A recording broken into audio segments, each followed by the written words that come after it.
नमस्ते। आज हम इस वीडियो में टॉप गवर्नमेंट एग्जामिनेशंस जो 10th 12th और ग्रेजुएशन के बाद होती है वो कौन सी है वो देखने की कोशिश करेंगे जिसमें आपको टॉप की गवर्नमेंट में पोस्ट मिलती है। सबसे पहले हम जो एग्ज़ाम देखेंगे वो है सिविल सर्विस एग्जामिनेशन CSE। ये जो एग्जामिनेशन है इसे UPSC कंडक्ट करता है। इससे काफ़ी सारी पोस्ट जैसे IAS, IPS, IRS, IFS etcetera etcetera ये पोस्ट के लिए ये एग्ज़ाम होती है, जो कि एक बहुत फेमस और सबसे पॉपुलर एग्ज़ाम है इस देश की। उसके साथ साथ अगर इसके बारे में जानना है तो आप इसके ऑफिशियल वेबसाइट upsc.gov.in को विज़िट कर सकते हैं और आपको इसके लिए एजुकेशनल क्वालिफिकेशन जो लगता है वो ग्रेजुएशन लगता है। आप किसी भी स्ट्रीम में रिकॉग्नाइज्ड यूनिवर्सिटी से ग्रेजुएट होने चाहिए। उसके बाद जो एग्ज़ाम है वो है CDS, जिसे कंबाइंड डिफेंस सर्विस भी कहा जाता है। इसे भी कंडक्ट करने वाली अथॉरिटी UPSC ही है। इसकी भी वेबसाइट जो है वो upsc.gov.in पे है। अगर आपको एग्ज़ाम देनी है तो आप बैचलर डिग्री आपके पास होनी चाहिए किसी भी रिकॉग्नाइज्ड यूनिवर्सिटी या इंस्टीट्यूशन के लिए। ये जो एग्ज़ाम है इससे मिलिट्री, आर्म फोर्सेस जैसे हम कहेंगे मिलिट्री, नेवी और air force, Indian air force जैसे कुछ पोस्ट है वो यहाँ पे ऑफिसर्स की पोस्ट यहाँ से फिलअप की जाती है। उसके बाद जो एग्ज़ाम है वो है CAPF AC। AC means assistant commandant. ये एक ग्रुप A की पोस्ट है असिस्टेंट कमांडेंट की, और सेंट्रल आर्म पुलिस फोर्स जो है उसकी ये पोस्टिंग है। क्लास 1 की पोस्ट है बिल्कुल। इसके लिए जो अथॉरिटी से कंडक्ट करती है वो है UPSC और इसकी भी वेबसाइट है upsc.gov.in। ये एग्ज़ाम के लिए एलिजिबिलिटी क्राइटेरिया आपको ग्रेजुएशन लगता है कोई भी यूनिवर्सिटी, रिकॉग्नाइज्ड यूनिवर्सिटी या इंस्टीट्यूट से। उसके बाद जो एग्ज़ाम है वो है SSC CGL। CGL stand for combined graduate level examination. इसके लिए ग्रेजुएट लेवल की एग्ज़ाम है तो इसके लिए तो ग्रेजुएशन आपको लगेगा ही, ये तो आपका एलिजिबिलिटी क्राइटेरिया है।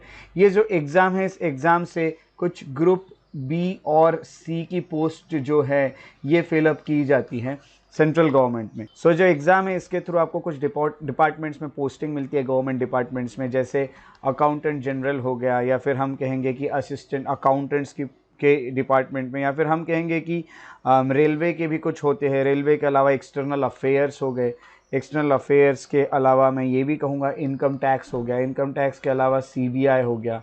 CBI के साथ साथ CBIC हो गए, या फिर हम कहेंगे कि ED हो गया, डायरेक्टरेट ऑफ एनफोर्समेंट डायरेक्टरेट हो गया, या फिर हम कहेंगे कि जितने भी नारकोटिक्स जैसे या काफ़ी सारे NIA जैसे जो भी ऑर्गेनाइजेशंस है गवर्नमेंट के, वहाँ पे आपको कुछ सेक्रेटरीट हो गए, कुछ मिनिस्ट्रीज़ हो गए, कुछ डिपार्टमेंट हो गए, वहाँ पे आपको रिक्रूटमेंट यहाँ पे मिलती है। तो इस तरह के रिक्रूटमेंट्स के लिए ये एग्ज़ाम कंडक्ट करता है SSC, that is staff selection commission. पर इसकी अगर ऑफिशियल वेबसाइट पे जाना चाहते हैं इसके बारे में और जानने के लिए तो ssc.nic.in पे आप विजिट कर सकते हैं। उसके बाद जो एग्ज़ाम हम देखने वाले वो है SBI, state bank of India की PO की एग्ज़ाम, जिसे प्रोबेशनरी ऑफिसर की एग्ज़ाम कहा जाता है। इसको अथॉरिटी जो कंडक्ट करती है वो SBI ही है। और ये जो हम कहेंगे sbi.co.in में आप करियर्स में जाके, ऑनगोइंग रिक्रूटमेंट्स में जाके इसके पोस्ट निकले है कि नहीं आप चेक कर सकते हैं। बिल्कुल क्लास 1 की पोस्ट है। एजुकेशनल क्वालिफिकेशन इसके लिए ग्रेजुएट लगता है किसी भी स्ट्रीम में। उसके बाद जो नेक्स्ट एग्ज़ाम है वो है IBPS PO। इसको कंडक्ट करता है IBPS यानी institute of banking personnel selection. इसकी जो साइट है वो आपको www.ibps.in पे आपको देखने मिलता है। और मिनिमम एजुकेशन क्वालिफिकेशन जो लगता है वो ग्रेजुएशन लगता है आपको किसी भी स्ट्रीम में।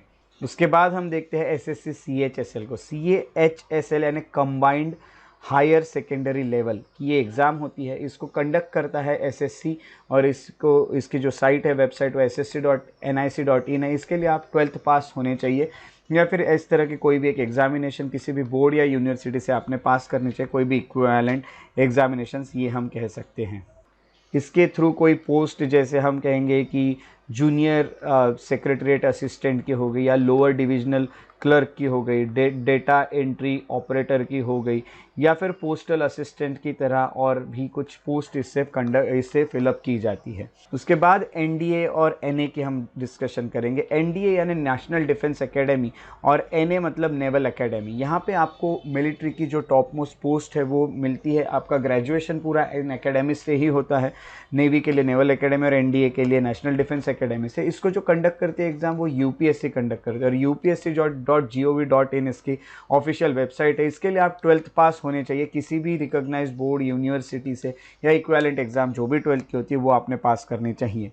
ये हमें यहाँ पे पता चलता है। Next is SBI clerk. SBI clerk की जो एग्ज़ाम है वो state bank of India conduct करता है और इसके ऑफिशियल साइट वही है जो sbi.co.in पे जाके आप करियर्स में जाइए, ऑनगोइंग रिक्रूटमेंट्स में आप इसे चेक कर सकते हैं। इसके लिए एजुकेशनल क्वालिफिकेशन लगता है ग्रेजुएशन किसी भी डिसिप्लिन में।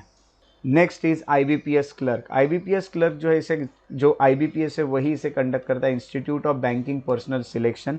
इसकी जो वेबसाइट है वो है www.ibps.in। इसके लिए भी आपको ग्रेजुएशन कंपलसरी है in any discipline. Next is IBPS RRB।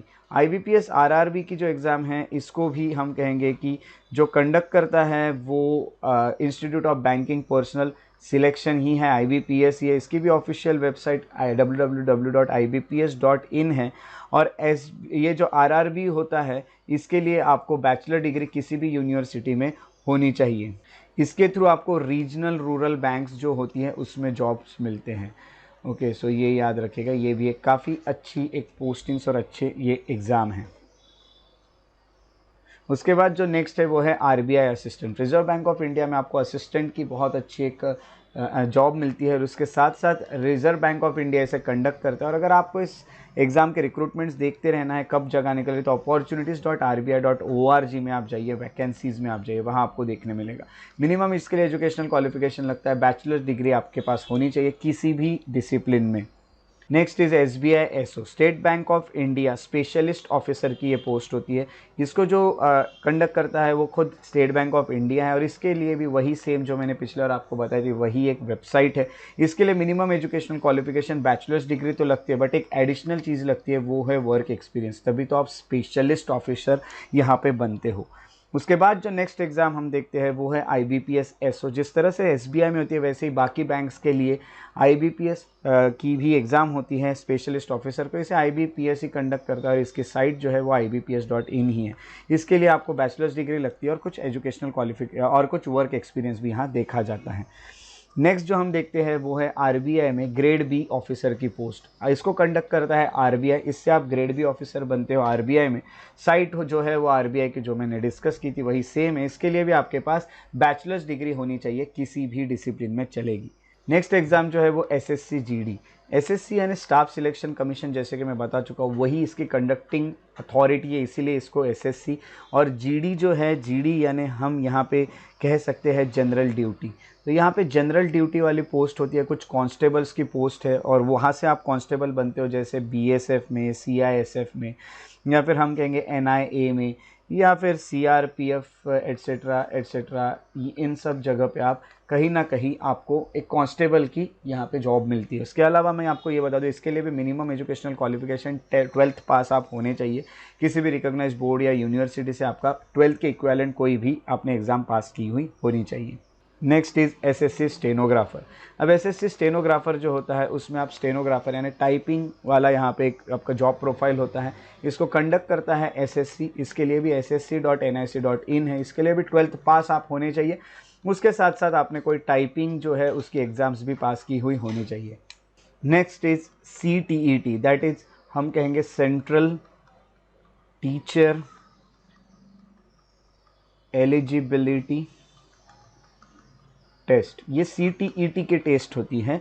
इससे ये टीचिंग और ये सब में आपको यहाँ central board of secondary education में यहाँ पे जॉब मिलती है। उसके अलावा मैं आपको ये कहूँ कि इसको जो कंडक्ट करता है वो खुद CBSE ही है। CBSE कंडक्ट करने के साथ साथ आपको ये भी बताओ कि इसकी जो साइट है वो ctet.nic.in है, इसमें आप चेक कर सकते हैं। इसके लिए आप ग्रेजुएट होने चाहिए या फिर 2 साल का आपने डिप्लोमा तो भी करना चाहिए इन एलिमेंट्री एजुकेशन, तो आप इसको पास करके टीचिंग वाले जॉब में जा सकते हो। Next is SSC CPO। SSC आ गया है फिर से, तो हम कह सकते हैं यहाँ भी इसको कंडक्ट करने वाली जो अथॉरिटी है वो स्टाफ सिलेक्शन कमीशन ही है। और CPO का फुल फॉर्म है सेंट्रल पुलिस ऑर्गेनाइजेशन। अब उसके साथ साथ आपको ये भी बता दो कि इसकी जो ऑफिशियल वेबसाइट है वो है ssc.nic.in और इसके लिए भी आपके पास बैचलर्स डिग्री होनी चाहिए। तो आप यहाँ पे नाम से ही पता चल रहा है कि सेंट्रल पुलिस ऑर्गेनाइजेशंस में आपको इसके थ्रू जॉब्स मिलती हैं। Next exam is SSC JE यानी जूनियर इंजीनियर। अब यहाँ पे अगर देखा गया तो staff selection commission junior engineers के लिए भी पोस्ट निकालती है। इसके लिए जो ऑफिशियल वेबसाइट है वो है ssc.nic.in और इसके लिए आपके पास डिप्लोमा या फिर सिविल इंजीनियरिंग या इलेक्ट्रिकल इंजीनियरिंग या मैकेनिकल इंजीनियरिंग आपने किया होना चाहिए, या फिर डिप्लोमा आपके पास होना चाहिए, या इक्विवेलेंट कुछ भी चलेगा फ्रॉम रिकॉग्नाइज्ड इंस्टीट्यूशन, तो आप इसके लिए एलिजिबल होते हो। उसके बाद जब हम जिस एग्ज़ाम की बात करेंगे वो है एसएससी जेएचटी। अब ये थोड़ा सा नया वर्ड आपको लग रहा होगा, जेएचटी यानी जूनियर हिंदी ट्रांसलेटर। अब ये जो जूनियर हिंदी ट्रांसलेटर है, ये जो एग्ज़ाम होती है ये कंडक्ट करता है स्टाफ सिलेक्शन कमीशन, उसके साइड भी वही है, बस यहाँ पे एजुकेशनल क्वालिफिकेशन आपके पास मास्टर्स डिग्री होनी चाहिए रिकॉग्नाइज्ड यूनिवर्सिटी से इन हिंदी, या फिर हम कहेंगे इन इंग्लिश। उसके बाद जो एग्ज़ाम है वो है एसएससी एमटीएस, इसे भी कंडक्ट एसएससी ही करता है। एमटीएस जो है इसका फुल फॉर्म होता है मल्टी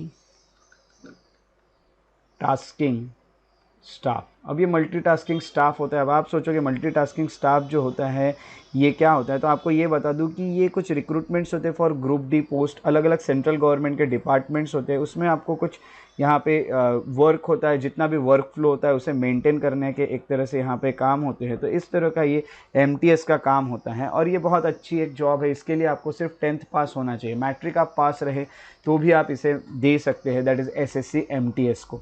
उसके बाद जो अगली एग्ज़ाम आती है वो है SSC scientific assistant. Scientific assistant होता है, इसे एसएससी कंडक्ट करती है। इसके लिए आपके पास बैचलर्स डिग्री होनी चाहिए साइंस में।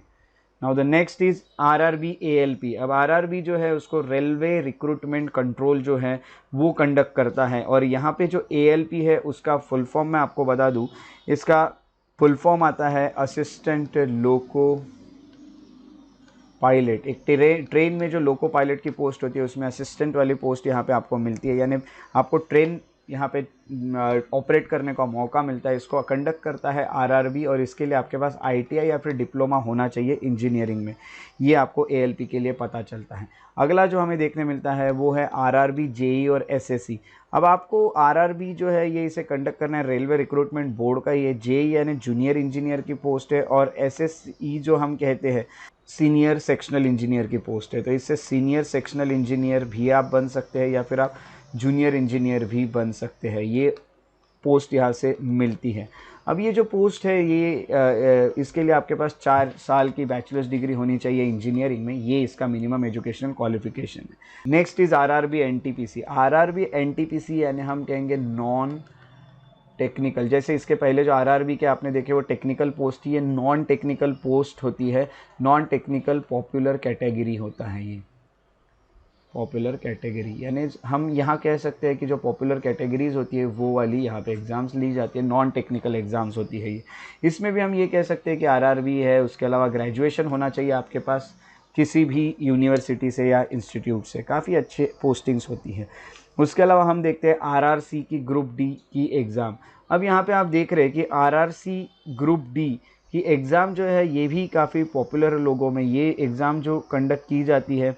Next is RRC group D exam. RRC यानी रेलवे रिक्रूटमेंट सेल, उसमें ग्रुप डी की पोस्ट होती है, आरआरबी ही इसे कंडक्ट करता है। उसके अलावा इसके लिए आपके पास 10th या फिर आईटीआई होना चाहिए, या कोई भी इक्विवेलेंट क्वालिफिकेशन भी चलता है for RRC group D posts.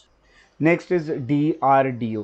DRDO का फुल फॉर्म होता है डिफेंस रिसर्च डेवलपमेंट ऑर्गेनाइजेशन। उसमें कुछ आपको पोस्टिंग्स मिलती है, उसके लिए आपके पास बैचलर्स डिग्री होनी चाहिए, मिनिमम 60% आपको होना चाहिए। इंजीनियरिंग में, टेक्नोलॉजी में, electronics, communication, mechanical engineering, computer science, इसमें आपके पास कुछ डिग्रीज होनी चाहिए, तो आप डीआरडीओ में यहाँ पे काम कर सकते हैं।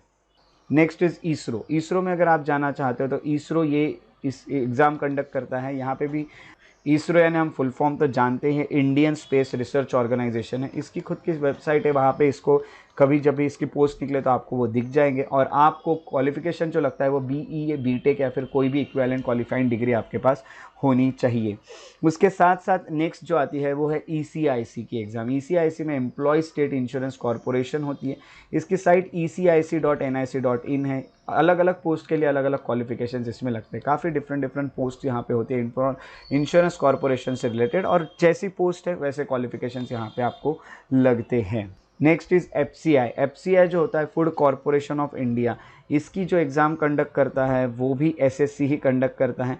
अब एसएससी जो फूड कॉरपोरेशन ऑफ इंडिया की जो एग्ज़ाम कंडक्ट करता है उसके लिए मिनिमम क्वालिफिकेशन आपके पास ग्रेजुएशन होना चाहिए किसी भी डिसिप्लिन में फ्रॉम रिकॉग्नाइज्ड यूनिवर्सिटी।